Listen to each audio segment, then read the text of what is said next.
I want to share a message that I needed to hear today in case you also could benefit from hearing it today.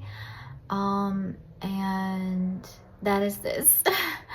um, you are not an idiot. You are not dumb. You're not stupid. You don't lack anything. You are not insufficient in anything. You are capable of doing whatever it is you're meant to do. You're just built for it. And if you need a tool for it, then just be open for the tool to show up, or the technique to show up, or the guide to show up when it's needed. Because that's how you're designed to live, in my opinion. You're not designed to live under the constraints that someone else wants to place on you. Just because someone thinks that you need to do something a certain way doesn't mean that that's the best way for you. Maybe the best way for you is different. Maybe your best looks different than someone else's best. Not less, not more, just different, you know? I really believe that the first main step is not hard work. It's not doing what you're told. It's not just showing up even when you don't feel like it. It's actually devoting to yourself. It's showing up for yourself. It's saying, you know what, I am waking up early because I'm doing this for me. I'm doing this because I can see the benefit to me to do this. And a lot of times it also benefits someone else. A lot of times it means showing up for your job and showing up doing your job the best you can.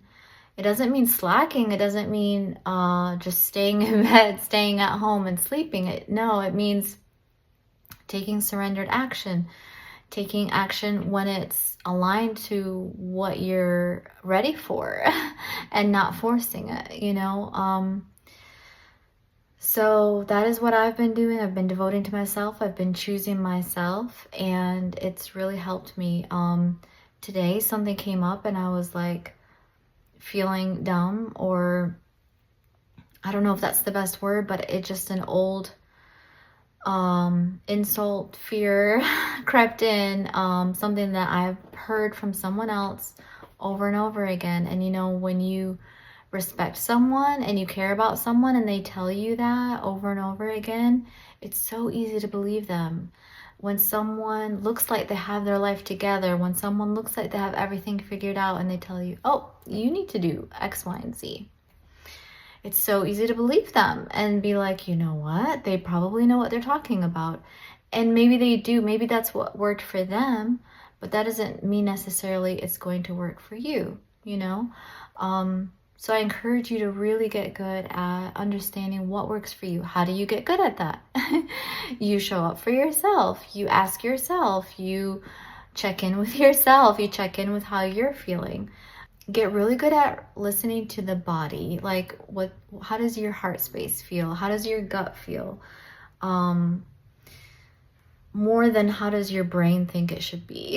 You know, the brain is meant to keep us following patterns. The brain's really good at understanding patterns and repeating patterns.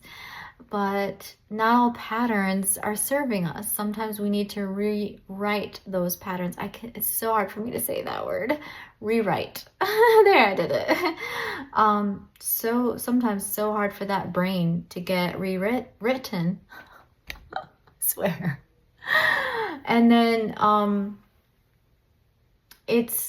but it's doable. It's something that you definitely can do. You can look at your shadow. You can look at your subconscious beliefs. You can release them.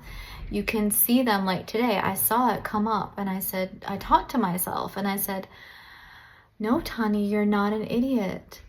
No, Tanya, you are a smart person. You have everything that you need to figure this out, to do this thing. So I encourage you to get really good at talking to yourself like that and understanding and recognizing those limiting beliefs as they show up, because they will. We're human. We take on these traumas, we take on these belief systems as we grow up, and then we try them on. Try it on. You see how it goes, and once it's not working for you, then it becomes painfully obvious, so that you can clear it. You can see it, you can recognize it, and then clear it. So all of them, they serve us. So I always have a respect for them, and a respect for the person that taught me that. But I'm also going to lovingly release it, and I'm also going to let it go. And just like I said earlier, it worked for you, but it doesn't necessarily work for me, and that's okay. So it doesn't make me dumb, and it doesn't make you smarter than me. It doesn't mean that you know more than I do and I know less than you, you know, or vice versa. It just means that we're different, because I really do feel like all human beings are different. We're designed to be different. Of course, there are certain things that I can try on that do help. They do help me out, like the breath work and being in nature. And I have noticed that a lot of other people benefit from that too. But some people are calmed down by rock music or heavy metal, or those sounds that are not traditionally thought of as calming, but that calms some people down, whereas it just doesn't calm me down. It's not, for me personally, it doesn't, but it doesn't mean that it doesn't work for anyone else, as a small example. So I encourage you to empower yourself, choose yourself, get really comfortable with devoting to yourself, taking time out for yourself. Like, I went to the hairdresser this morning, and it was an early appointment because I wanted to do it before work, so I didn't have to miss any work, because I respect my job and I respect the people I work with. I don't want them to have to compensate for me not being there. So I went early, and I chose to wake up early to meet her. So if I can do that even on mornings when I feel tired, why can't I do that for myself? Why can't I tomorrow say, you know what, Tanya, wake up earlier, an hour earlier for yourself tomorrow morning. And if you wake up in the morning and you're like, oh, I'm tired, I don't feel like it, let me just go back to sleep. I'm going to remind myself, no, Tanya, you are devoting to yourself. You are choosing yourself. You're going to meditate. You're going to clear your mind. You're going to start your day centered, reset, fully embodied as much as possible. And then I think that'll really set me up for an amazing day tomorrow. I'm getting good at understanding what sets me up for the best day possible. And I encourage you to try that too. Sending you all love.